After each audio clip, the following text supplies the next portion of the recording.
En ce lundi de Pentecôte, l'Église entière est invitée, c'est une mémoire obligatoire, est invitée à célébrer la Vierge Marie, mère de l'Église, c'est-à-dire mère du corps du Christ, c'est-à-dire encore mère de chacun, chacune d'entre nous. Et on nous fait lire l'évangile de notre Seigneur Jésus au pied de la croix, de la Vierge Marie au pied de la croix de Jésus. Cette page d'évangile, c'est Notre-Dame des douleurs. C'est la Vierge Marie qui voit la souffrance de Jésus et qui voit près de lui Marie-Madeleine qui est là, qui lui a toujours fait confiance. Les saintes femmes qui ont fait ce qu'elles pouvaient pour l'aider durant sa vie publique. Et elle voit aussi Saint Jean qui est là et qui n'a jamais douté d'une seule parole de Jésus.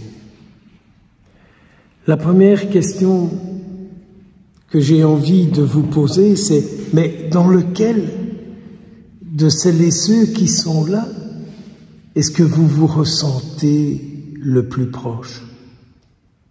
De Marie-Madeleine, duquel Jésus l'a libérée de sept démons? Des autres femmes à qui Jésus a dit « Mais faites attention, comment vous éduquez vos enfants? C'est pas sur moi que vous devez pleurer, mais c'est sur vous. C'est sur vous que vous devez pleurer. » Mais c'est terrible cette parole que Jésus dit. C'est pas sur moi, c'est sur vous et vos enfants que vous devez pleurer. Regardez quel monde vous leur construisez. Et puis, Saint Jean qui est là et qui entend Jésus dire à sa mère « Regarde, ce sont tous tes enfants. »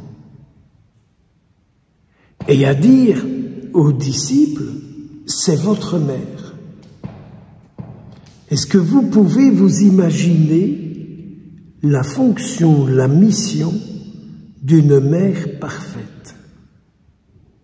C'est celle qui écoute chacun de ses enfants à travers ce qu'il vit de plus saint comme de plus profondément pécheur, et qui ne juge aucun des comportements de ses enfants, mais qui essaye de comprendre ce que son enfant vit, d'où est-ce que cela lui vient. Ce que son enfant vit, est-ce que ça lui vient de Dieu? Le désir qui est en son enfant, est-ce qu'il lui vient de Dieu? Ou le désir qui est en son enfant lui vient du malin? Voilà la mission de la Sainte Vierge. C'est cette mère qui regarde chacun de ses enfants et qui essaye de voir ce qu'il vit, ce qu'il espère, si ça vient de Dieu ou du malin. Et c'est à partir de là que la Sainte Vierge prie et qu'elle intercède pour vous, pour moi, pour nous. Donc vous comprenez que quand on entend dans les Actes des Apôtres qu'ils allaient se réunir avec elle pour prier, ils savent ce que c'est que de unir leur désir, leur vie à la vie de la Sainte Vierge. Parce qu'elle est la première au ciel. Elle est la première des croyantes, elle est la première des sauvées. Et que donc, si votre cœur, si nos cœurs sont unis au cœur de la Sainte Vierge, tous ceux qu'elle a dans son cœur sont unis au cœur de son Fils. Dans quel personnage est-ce que vous vous retrouvez le plus proche, ou que vous auriez envie de vous trouver? Auriez-vous envie d'être comme Saint Jean et de la prendre chez vous et de ne plus la lâcher pour qu'elle vous aide toujours à découvrir ce que vous dites, ce que vous faites, ce que vous pensez, si ça vient de Dieu ou si ça vient du malin? Est-ce que vous connaissez une mère qui a envie de conduire ses enfants à leur ruine, vous? C'est une mère perverse, ça. Certainement qu'il peut y en avoir, c'est pas exclu. La psychologie tordue, abîmée par l'œuvre du malin, ça a toujours existé, ça existera toujours. Mais notre monde ne peut pas se vivre qu'à partir de réflexions psychologiques. J'ai aussi besoin de la réflexion de Dieu et de ses disciples pour vivre aujourd'hui. Alors, allez-vous prendre la Vierge Marie? Allez-vous mettre à nu devant elle et tout lui raconter, mais tout lui raconter, mais tout lui raconter?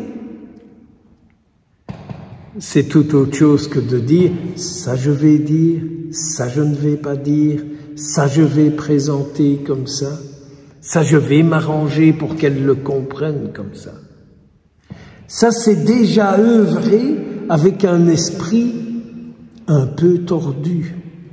Quand on commence à dire « je vais présenter mes affaires pour qu'elles soient bien reçues, pour qu'elles soient accueillies », c'est à la limite de l'esprit tordu. Jésus sait ce qu'il y a dans le cœur de chacun. Mais si lui le sait, elle aussi, elle le sait. Et par son intercession auprès de son Fils pour nous, elle nous confie à la puissance de son Fils, qui est le seul Sauveur. Il n'y en a pas d'autre. Tout le reste, c'est de la technique. Il n'y a qu'un seul Sauveur, c'est Jésus-Christ. Et si elle est la mère de l'Église, elle est la mère du corps du Christ, dont chacun de nous, nous sommes un membre. Et pourriez-vous imaginer que notre Seigneur Jésus supporte qu'un de ses membres soit malade, souffre, peine, sans vouloir soigner ce membre, sans vouloir s'en occuper? Pourriez-vous imaginer Jésus qui abandonne un seul des membres de son corps? Ne vous occupez-vous pas de tout votre corps? Essayons d'entrer dans ce qui nous est proposé aujourd'hui et vous découvrirez la quantité de grâce qui vous est gracieusement offerte. Amen.